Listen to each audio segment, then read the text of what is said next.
नमस्कार साथियों, महाराजा सूरजमल की पीजी कॉलेज की जो ऑनलाइन क्लासेस हैं उसमें आपका सभी का स्वागत है। आज वाले टॉपिक पर अपन चर्चा करेंगे जो आपके सिलेबस में दिया हुआ है सार्क राजनीति विज्ञान का जो बीए पार्ट तृतीय पेपर का जो सिलेबस है सेकंड पेपर का अंतर्राष्ट्रीय संबंध जो पेपर है आपका, उसमें टॉपिक दिया हुआ है आपका सार्क। उसके बारे में आज अपन यहाँ पढ़ेंगे। सार्क और आसियान दो टॉपिक है उसमें, तो दोनों टॉपिकों के बारे में आपको पढ़ना है। फिलहाल आज हम सार्क का जो टॉपिक है उसके बारे में चर्चा करेंगे।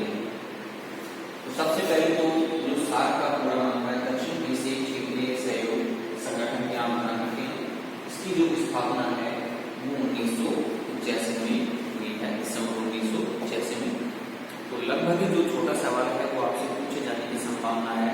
सार्क का पूरा नाम, इसकी स्थापना, और तीसरा जो सवाल है इसके जो सदस्य देश हैं वो कौन कौन से हैं। प्रारंभ में इसमें 7 सदस्य थे, अफगानिस्तान बाद में जुड़ा है। तो इसके सदस्य देश भारत, पाकिस्तान, श्रीलंका, बांग्लादेश, नेपाल, भूटान, मालदीव और अफगानिस्तान। ठीक है, ये आप ध्यान रखें। मालदीव जो है दूसरे महाद्वीप का देश है, इस महाद्वीप का देश नहीं है। तो सदस्य देशों के बारे में आपसे पूछा जा सकता है। सार्क का पूरा नाम आपसे पूछा जा सकता है। इसकी स्थापना के बारे में आपसे पूछा जा सकता है। ठीक है, इसके जो सम्मेलन है उसके बारे में आपसे पूछा जा सकता है। और जो बड़े सवाल की अपन बात करते हैं तो इसके जो 4 उद्देश्य हैं उनके बारे में आपसे पूछा जा सकता है। ये जो सार्क के उद्देश्य हैं वो किस प्रकार से हैं, सार्क का जो घोषणा पत्र है उनमें किन बातों का समावेश किया गया है, किन बातों का, तो ये लगभग बड़े सवालों में पूछा जा सकता है। तो परीक्षा की दृष्टि से अपन बात करें तो आपको मैंने पहले भी बताया कि छोटे सवाल और बड़े सवाल दोनों तरह से आपको तैयारी करनी है। तो अपन पढ़ते हैं सार्क के बारे में। सार्क या दक्षिण, जिसका दक्षिण भी कहा गया है इसको, का पूरा नाम south Asian association for regional cooperation अर्थात दक्षिण एशियाई क्षेत्रीय सहयोग संगठन है। 7 या 8 दिसंबर 1985 को ढाका में दक्षिण एशिया के 7 देशों के राष्ट्राध्यक्षों का सम्मेलन हुआ तथा सार्क की स्थापना हुई। जो बांग्लादेश की राजधानी है उसमें इसका सम्मेलन हुआ है। जो सार्क की स्थापना का जो विचार है वो बांग्लादेश के पूर्व राष्ट्रपति जियाउर रहमान ने दिया है। तो यह आप ध्यान रखिए कि सार्क की जो स्थापना का जो विचार है वो बांग्लादेश के जो राष्ट्रपति रहे पहले जियाउर रहमान ने दिया है। दिसंबर 7-8 दिसंबर 1985 को इसकी स्थापना हुई है। ये देश हैं भारत, पाकिस्तान, बांग्लादेश, नेपाल, भूटान, श्रीलंका तथा मालदीव। यह दक्षिण एशिया के 7 पड़ोसी देशों की विश्व राजनीति में क्षेत्रीय सहयोग की पहली शुरुआत है। यानी कि ये जो देश हैं वो दक्षिण एशिया के देश कहलाते हैं, यह आप ध्यान रखें। सार्क की स्थापना के अवसर पर दक्षिण एशिया के इन नेताओं ने जो भाषण दिए उनमें आपसी सहयोग बढ़ाने और तनाव समाप्त करने पर जोर दिया गया। यानी कि जो दक्षिण एशिया के देश थे उनमें आपसी समानता लाने के लिए, उनमें जो आपस में तनाव था उनको कम करने के लिए एक प्रयास किया गया। उन्होंने यह भी कहा कि इस नए संगठन के जन्म से इन 7 देशों के बीच सद्भावना, भाईचारा और सहयोग का नया युग शुरू होगा। उन्होंने क्षेत्रीय सहयोग संघ के जन्म को युगांतरकारी घटना, नए युग का शुभारंभ तथा सामूहिक सूझबूझ और राजनीतिक इच्छा शक्ति की अभिव्यक्ति बताया है कि ये जो संगठन स्थापित हुआ है ये एक तरह से एक नए युग की शुरुआत हो रही है। दक्षिण एशियाई संगठन के सदस्य देशों में लगभग 125 करोड़ लोग रहते हैं। इस दृष्टि से यह विश्व का सबसे अधिक जनसंख्या वाला संगठन या संघ है। ये जो देश है उसमें जनसंख्या का काफी भाग पाया जाता है। तो यह विश्व की सर्वाधिक जनसंख्या वाला एक संगठन है। यद्यपि यह क्षेत्र प्राकृतिक संसाधनों, जनशक्ति तथा प्रतिभा से भरपूर है, तथापि इन देशों की जनसंख्या गरीबी, अशिक्षा और कुपोषण की समस्या से पीड़ित है। यानी कि इन देशों के संदर्भ में अपन बात करें तो ये देश क्या है, विकसित या विकासशील देशों की श्रेणी में गिने जाते हैं। तो इनमें अभी विकास पूरी तरह से नहीं हुआ है, गरीबी है, अशिक्षा है, पिछड़ापन है, तो इस प्रकार की समस्याएं इनमें पाई जाती हैं। इस क्षेत्र में जनसंख्या के सकल राष्ट्रीय उत्पाद में इस क्षेत्र का भाग केवल 2% है और निर्यात में 0.6%। भारत को छोड़कर इस क्षेत्र के अन्य देशों में खाद्यान्न का आयात करना पड़ता है, यानी कि भारत के पड़ोसी देशों की अपन बात करें तो उन देशों में खाद्यान्न बहुत कम मात्रा में होता है, तो खाद्यान्न का भी उनको आयात करना पड़ता है। मालदीव को छोड़कर संघ के शेष सदस्य भारतीय उपमहाद्वीप के हिस्से हैं, यानी कि भारतीय उपमहाद्वीप का हिस्सा नहीं है मालदीव। ठीक है, ये आप ध्यान रखें। ये सभी देश इतिहास, भूगोल, धर्म और संस्कृति के जरिए एक दूसरे से जुड़े हुए हैं। विभाजन के पहले भारत, पाकिस्तान और बांग्लादेश एक ही प्रशासन और अर्थव्यवस्था के अभिन्न अंग थे, लेकिन स्वतंत्रता के बाद ये देश एक दूसरे से दूर हो गए। जैसे भारत, पाकिस्तान और बांग्लादेश के संदर्भ में अपन बात करते हैं तो ये तो एक ही प्रशासन के तहत एक जगह रहे हुए देश हैं। तो अपन प्रदेश की जो मालदीव है भारतीय उपमहाद्वीप का हिस्सा नहीं है। श्रीलंका और भारत, पाकिस्तान और बांग्लादेश जो है वो एक ही प्रशासन के तहत रहे हुए देश हैं, जुड़े हुए देश हैं। तो सार्क का जो विकास है वो धीरे धीरे हुआ है। दक्षिण एशियाई देशों का क्षेत्रीय संगठन बनाने का विचार बांग्लादेश के पूर्व राष्ट्रपति जियाउर रहमान ने दिया था। उन्होंने 1977 से 1980 के बीच भारत, पाकिस्तान, नेपाल और श्रीलंका की यात्रा की। ये जो बात है वो 1977 से 80 के बीच का घटनाक्रम है। इसके बाद ही उन्होंने एक दस्तावेज तैयार करवाया और जिसमें नवंबर 1980 में आपसी सहयोग के लिए 10 मुद्दे यानी कि 10 बातों पर सहमति की गई या 10 मुद्दे उन्होंने तैयार किए। बाद में इसमें पर्यटन और संयुक्त उद्योग को निकाल दिया गया। इन्हीं में से चयनित मुद्दे आज भी सार्क के देशों के बीच सहयोग का आधार बने हुए हैं, यानी कि समय के बाद समय रहते 2 मुद्दों को अलग कर दिया गया और जो मुद्दे उस समय डिसाइड किए गए थे, तय किए गए थे, वो आज भी उसमें बरकरार हैं। सार्क के विदेश सचिवों की अप्रैल 1981 में बांग्लादेश के दस्तावेज पर विचार करने के लिए एक बैठक हुई। विदेश मंत्रियों की पहली बैठक नई दिल्ली में 1983 में हुई। इसी बैठक में दक्षिण एशियाई क्षेत्रीय सहयोग की पहली औपचारिक घोषणा हुई। विदेश मंत्रियों की बैठक 1984 में मालदीव में और 1985 में भूटान में हुई। इसके बाद दक्षिण एशियाई क्षेत्रीय सहयोग संगठन की स्थापना हुई और इसका संवैधानिक स्वरूप निश्चित किया गया, यानी कि जो 1984 में इसकी बैठक हुई है। और जो सार्क का जो सचिवालय है वो काठमांडू में है। ठीक है, ये आप ध्यान रखें। ये बात आपको 2 नंबर में पूछी जा सकती है कि सार्क का सचिवालय कहाँ है। काठमांडू में है, जो नेपाल की राजधानी है। अब जो सहयोग क्षेत्रों का निर्धारण है वो इस प्रकार से हुआ है। सार्क का मूल आधार क्षेत्रीय सहयोग पर बल देना है। अगस्त 1983 में ऐसे 9 क्षेत्र रेखांकित किए गए थे। तो वो कौन कौन से थे जो 9 क्षेत्र डिफाइन किए गए? उसमें कृषि, स्वास्थ्य सेवाएं, मौसम विज्ञान, डाकदार सेवाएं, ग्रामीण विकास, विज्ञान तथा तकनीकी, दूरसंचार तथा यातायात, खेलकूद तथा सांस्कृतिक सहयोग। 2 वर्ष बाद ढाका में इस सूची में कुछ और विषय जोड़ दिए गए, जैसे आतंकवाद की समस्या, मादक द्रव्यों की तस्करी तथा क्षेत्रीय विकास में महिलाओं की भूमिका। यानी कि ये जो क्षेत्रीय सहयोग के बिंदु थे ये बाद में जोड़े गए। कुछ जो बिंदु हैं वो बाद में भी जोड़े गए हैं। तो ये आप ध्यान रखिए, ये आपको परीक्षा की दृष्टि से इम्पोर्टेंट है। ये आपको परीक्षा में पूछा भी जा सकता है कि सहयोग के लिए जो बिंदु निर्धारित किए गए वो कौन कौन से रहे हैं। अब अपन पढ़ते हैं सार्क का चार्टर या सार्क का जो घोषणा पत्र है वो, यानी कि सार्क के चार्टर में 10 धाराएं हैं। सार्क की चार्टर में कितनी हैं? चार्टर में 10 धाराएं हैं। तो ये आप ध्यान रखें, चार्टर में 10 धाराएं हैं। इसके अनुच्छेद 1 के अनुसार सार्क के उद्देश्य कौन कौन से हैं वो मैं यहाँ बोल के बताता हूँ कि सार्क के उद्देश्य। तो ये आप नोट भी करते जाइए, ये आपसे पूछा जा सकता है परीक्षा में। सार्क के उद्देश्य दक्षिण एशिया क्षेत्र की जनता के कल्याण एवं उनके जीवन स्तर में सुधार करना, यानी कि दक्षिण एशियाई जो देश हैं उनके क्षेत्र की जो जनता का कल्याण है एवं उनके जीवन स्तर में सुधार करना इसका उद्देश्य है। नंबर 2 उद्देश्य की बात करते हैं। दक्षिण एशिया के देशों की सामूहिक आत्मनिर्भरता में वृद्धि करना। दक्षिण एशिया के देशों की सामूहिक आत्मनिर्भरता में वृद्धि करना। नंबर 3 है क्षेत्र के आर्थिक, सामाजिक तथा सांस्कृतिक विकास में तेजी लाना।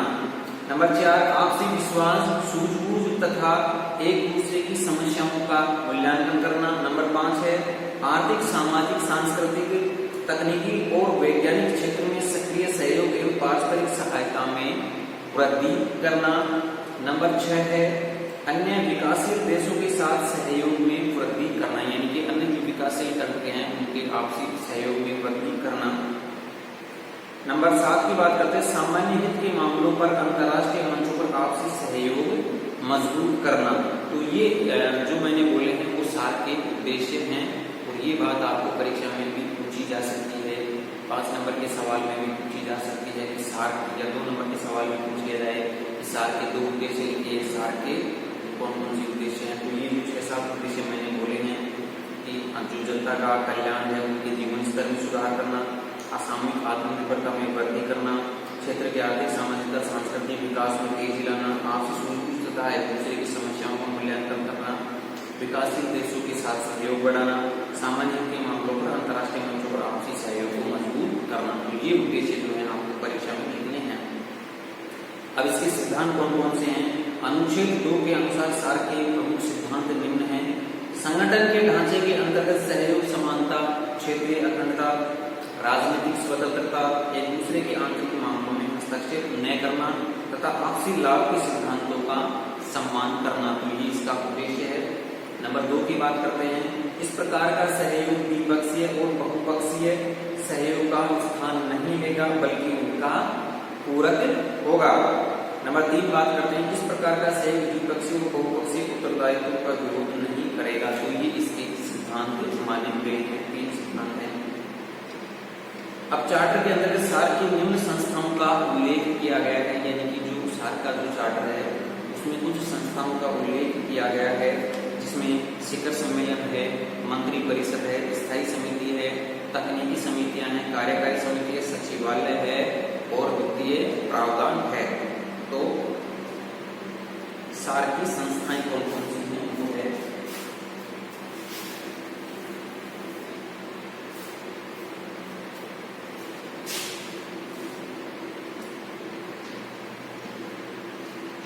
सार की संस्थाएं।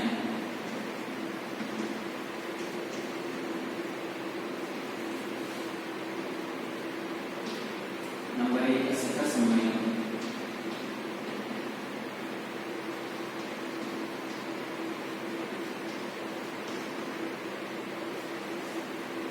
ठीक है।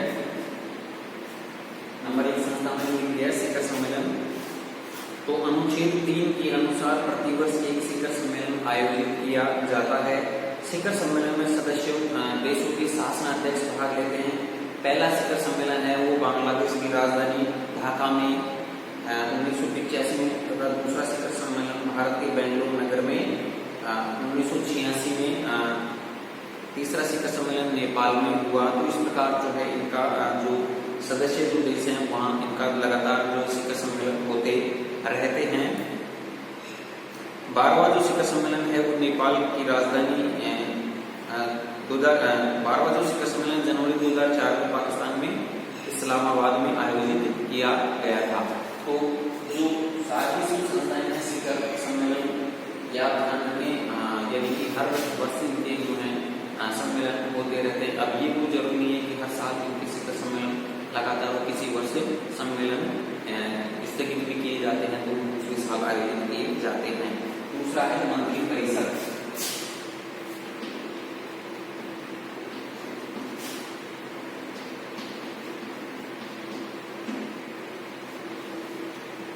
सार की दूसरी संस्था है मंत्री परिषद। तो अनुच्छेद 4 के अनुसार यह सदस्य देशों के विदेश मंत्रियों की परिषद है, यानी कि जो सार के विदेश मंत्री जो होते हैं उनकी नियमित बैठकें होती रहती हैं। तो विदेश मंत्रियों की परिषद है। इसकी विशेष बैठक आवश्यकता अनुसार कभी भी हो सकती है, परंतु 6 माह में एक बैठक होना आवश्यक है। इसके कार्य हैं संघ की नीति निर्धारित करना, सामान्य हित के मुद्दों के बारे में निर्णय करना और सहयोग के नए क्षेत्र खोजना। तो मंत्री परिषद का जो कार्य है, यानी कि विदेश मंत्री इसमें भाग लेते हैं और जो संगठन की जो कार्यनीति है उसकी रूपरेखा तैयार करना, सामान्य हित के मुद्दों पर विचार विमर्श करना और सहयोग के नए क्षेत्र खोजना इस समिति का कार्य है। नंबर 3 की बात करते हैं स्थायी समिति, जिसका अनुच्छेद 5 में उल्लेख किया गया है। स्थायी समिति का क्या कार्य है? यह सदस्य देशों के सचिवों की समिति है। इसकी बैठकें आवश्यकता अनुसार कभी भी हो सकते हैं, परंतु वर्ष में एक बैठक होना अनिवार्य है। इसके प्रमुख कार्य सहयोग के कार्यक्रमों की मॉनिटरिंग करना, अंतर क्षेत्रीय प्राथमिकताएं निर्धारित करना, अध्ययन के आधार पर सहयोग के नए क्षेत्रों की पहचान करना। तो नंबर 3 जो है स्थायी समिति।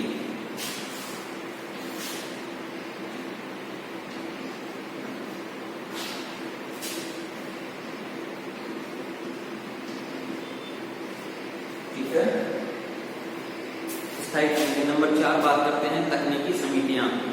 इसकी व्यवस्था अनुच्छेद 6 में की गई। इसमें सभी सदस्य देशों के प्रतिनिधि होते हैं। ये अपने अपने क्षेत्र में कार्यक्रमों को लागू करने, उनमें समन्वय पैदा करने और उन्हें मॉनिटर करने के लिए उत्तरदायी हैं। ये स्वीकृत क्षेत्रों में क्षेत्रीय सहयोग के क्षेत्रों और संभावनाओं का पता लगाते हैं। यानी कि नंबर 4 की जो समिति है यानी कि तकनीकी समिति।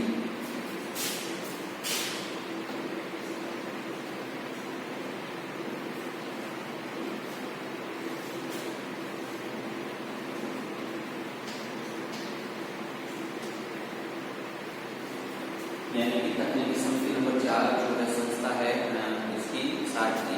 तो इसमें जो सभी सदस्य देशों के जो प्रतिनिधि हैं वो भाग लेते हैं और इसकी जो व्यवस्था है वो अनुच्छेद 6 में की गई है।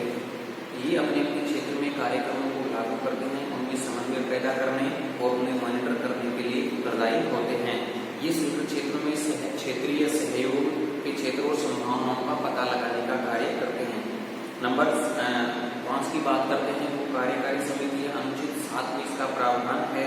इसकी स्थापना स्थायी समिति द्वारा की जा सकती है। कार्यकारी समिति और अगला है जो सचिवालय है।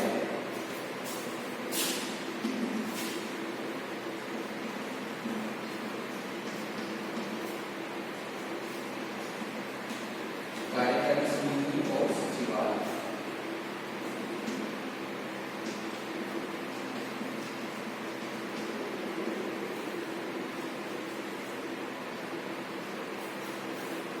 कार्यकारी समिति यानी कि इसकी स्थापना जो स्थायी समिति द्वारा की जाती है।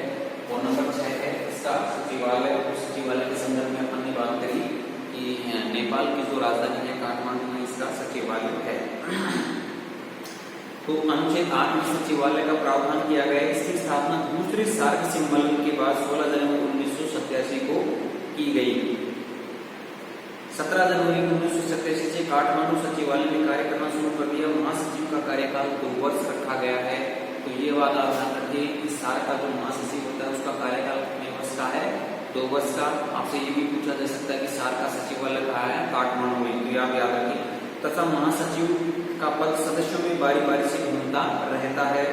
प्रत्येक सदस्य अपनी बारी आने पर किसी व्यक्ति को नामजद करता है, जिससे सार्क मंत्री परिषद नियुक्त कर देती है। यानी कि जो सेक्रेटरी सचिवालय में सचिव बैठेगा सचिवालय में, उसको मंत्री परिषद है वो नियुक्त करती है।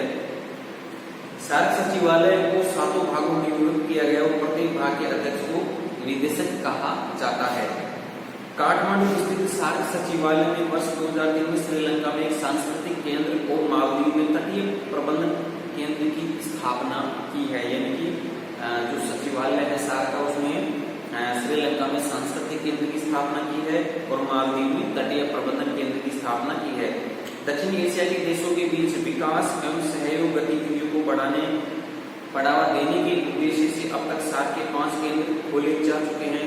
ढाका में कृषि व मौसम केंद्र पर शोध के लिए अलग अलग केंद्रों की स्थापना, जबकि दिल्ली में सार्क का एक शोध केंद्र स्थापित किया गया है। यानी कि दिल्ली में सार्क के एक इंस्टीट्यूट स्थापित की गई है। ये आप ध्यान रखें। सार्क विश्वविद्यालय की स्थापना जो है वो दिल्ली में की गई है। तो ये आप बात ध्यान रखें। तो और अगली जो कमेटी की बात करते हैं तो वित्तीय प्रावधान नंबर 7 की बात करते हैं। वित्तीय प्रावधान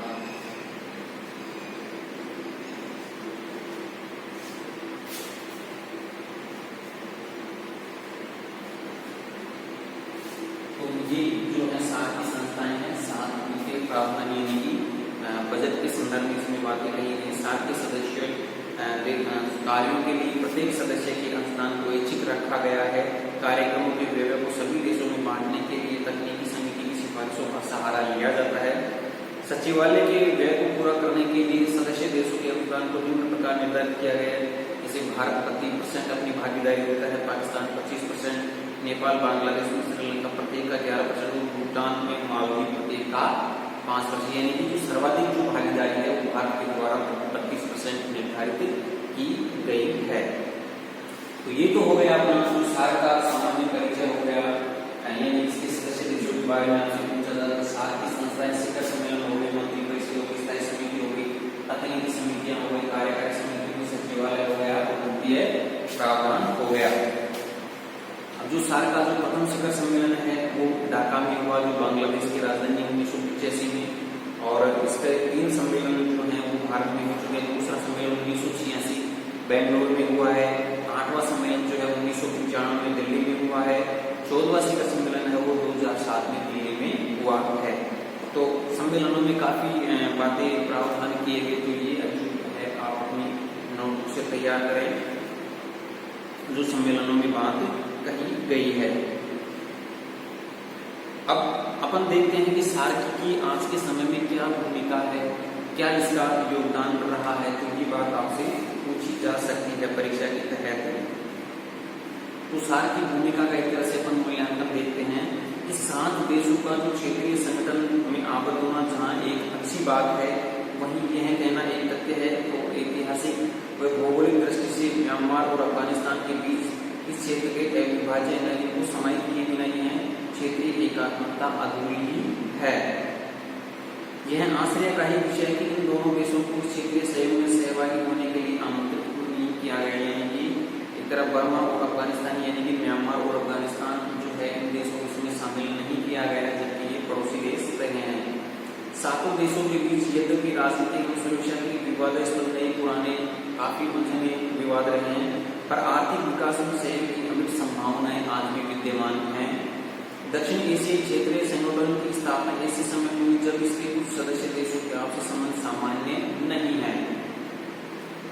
पड़ोसी देशों के साथ भारत के संबंध उतार चढ़ाव के हमेशा रहे, लेकिन राजनीतिक विग्रह के बावजूद आर्थिक, व्यापारिक, सामाजिक व सांस्कृतिक सहयोग को आगे बढ़ाया जा सकता है। आलोचकों के अनुसार, कई आलोचक जो है सार की आलोचना भी करते हैं कि सार के मार्ग में अनेक कठिनाइयां और बाधाएं उत्पन्न होंगी जो इस क्षेत्र के राष्ट्रों की एकजुटता के प्रयासों को कभी भी समय ध्वस्त कर सकती हैं। आलोचकों का कहना है कि दक्षिण एशिया की कोई पृथक पहचान आज तक विद्यमान नहीं है, अतः क्षेत्रीय सहयोग पर यह प्रयत्न मृत शिशु की भांति है। पाकिस्तान अपने आप को इस्लामिक मध्य पूर्व का अंग समझता है, दक्षिण एशिया का नहीं। नेपाल कभी चीन की ओर देता, कभी भारत, श्रीलंका हाल तक आसियान की सदस्यता का इच्छुक था। सार्क के सदस्य राष्ट्रों में अत्यधिक विविधता है। पाकिस्तान में सैनिक शासन तानाशाही है, भारत, श्रीलंका व मालदीव में लोकतंत्र है। तो कई प्रकार की शासन के संबंध में भी इन देशों में विभिन्नता पाई जाती है। बांग्लादेश जो है जनतंत्र के उन्मुख हो रहा है। सार्क में 3 इस्लामिक देश बौद्ध हैं, एक हिंदू, एक धर्मनिरपेक्ष, एक हिंदू और एक धर्मनिरपेक्ष देश है। इन देशों की नीतियां और दृष्टिकोण भी एक दूसरे के विरुद्ध है, यहाँ तक कि संयुक्त राष्ट्र में भी ये देश एक दूसरे के विरुद्ध मतदान करते हैं। तो इस प्रकार की जो है काफी इन देशों में समस्याएं भी रही हैं और इन देशों में विविधता भी देखी जाती है। आलोचकों का दूसरा मत है कि पिछले 17-18 वर्षों में सार्क कछुआ चाल चलाई है, न तो यूरोपीय साझा बाजार अथवा आसियान की भारतीय आर्थिक शक्ति बन पाया और नहीं है अंतर्राष्ट्रीय स्तर पर अपनी कोई राजनीतिक पहचान बना पाया।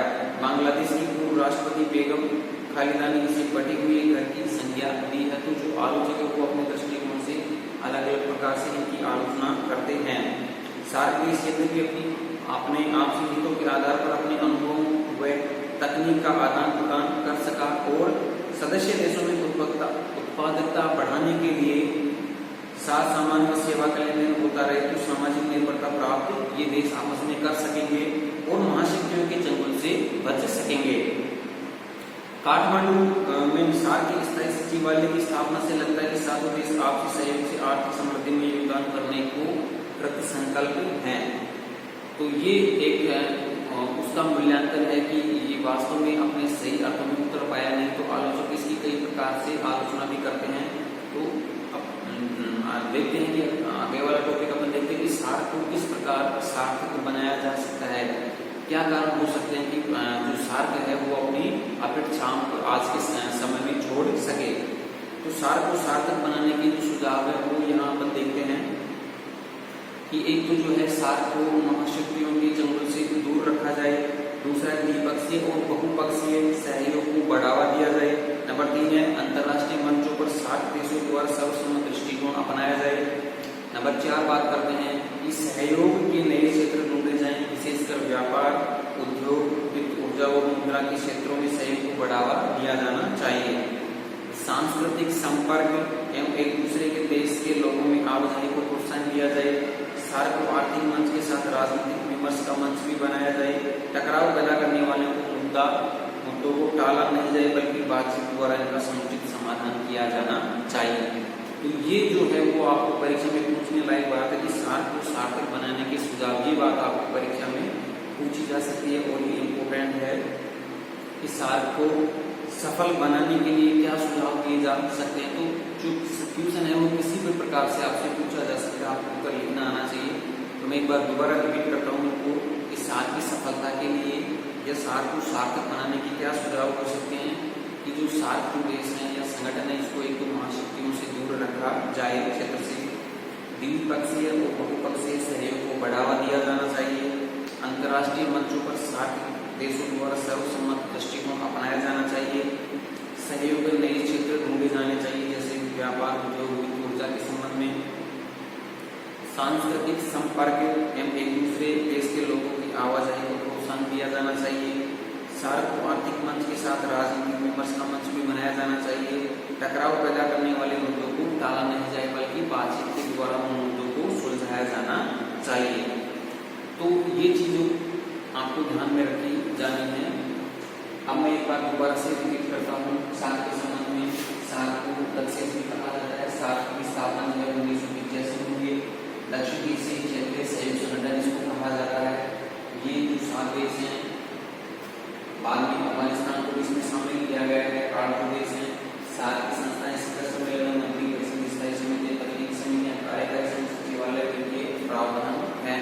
इसके उद्देश्य मैंने बता दिए, उद्देश्य और सिद्धांत सार्क के किस प्रकार क्या उद्देश्य हो सकते हैं, सिद्धांत क्या है, यही बात आपको परीक्षा में पूछी जा सकती है। सार्क के जो 3 सम्मेलन है वो भारत में हो चुके हैं। दूसरा सम्मेलन हुआ, पहला सम्मेलन ढाका में हुआ, बांग्लादेश की राजधानी।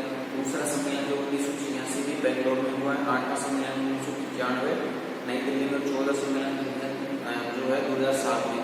सार्क विश्वविद्यालय की स्थापना जो है वो दिल्ली में की गई है।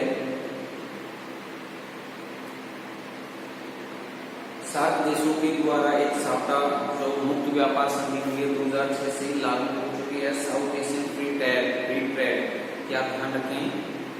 और सार्क की स्थापना का जो उद्देश्य में रहा है कि सदस्य देशों को तनाव को कम करना और आपसी सहयोग को बढ़ाना रहा है। इसके जो सम्मेलन है वो मैंने बता दिए। सार्क की सार्थकता को बनाने के उपाय या सार्क की सफलता के लिए सुझाव वो आपको परीक्षा में पूछे जा सकते। तो इन चीजों को आप बार बार पढ़ते रहिए, रिपीट करते लिख के याद करते रहिए। आपको टॉपिक वाइज कॉपी में आंसर देना है, तब जाकर आपको नंबर प्राप्त होंगे। तो पढ़ते रहिए। आगे वाली क्लास में अपन दूसरे टॉपिक पर बात करेंगे। तब तक के लिए धन्यवाद।